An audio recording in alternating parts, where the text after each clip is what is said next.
All right, we're doing a brake inspection on late model Chevy pickup. Complaint is definitely a brake noise.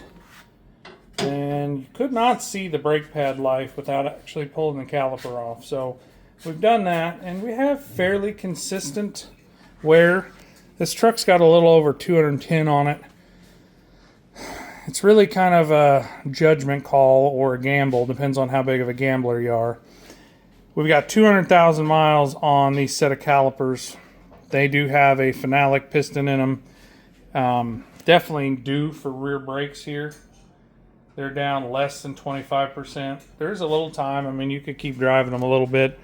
We'd have to inspect the parking brake shoes once the rotors are off. The proper minimum, in my opinion, brake job would be rotors and pads as a pair, with the understanding that if we push those pistons back in and they decide to lock up going down the road and it burns the brakes off of it, that I'm not responsible for that. So my true recommendation for a long-term, 200,000 mile repair would be rotors and pads, and then obviously a set of rear calipers.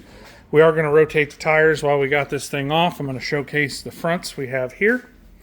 They've been done not terribly long ago. We have a little bit of wear in the rotor, but I wanted to show how much thicker, and the front pads are always thicker. But from that point right there, this is the backing plate here, and this is the face of the rotor. So the distance here is how much brake pad we have on the front. And I don't know that I can get you a view. Basically, you can't see the pad itself, but you can see the gap here. So that's the view of, you can see a little bit of the front brake pad there. So long story short, plenty of brake pad there. As we come around on this here side, I want to make sure that everything's wearing even. So we got good brake pad there. Good brake pad there. As we look down there, in fine shape. We're going to look at the wear on the rear brakes on this side.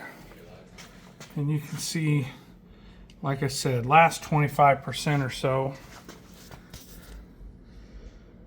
Pretty thin there for sure. Also, the coloration of this rotor tells me that this caliper's probably been doing more work than the other side, which kind of validates what we were getting at with the condition of the rotors and pads as a pair, and then the mileage and wear and tear that's been on that set of calipers. So, the first 150,000, I wouldn't necessarily make that recommendation, but this one I definitely would. So hopefully this makes sense, and we'll get this out.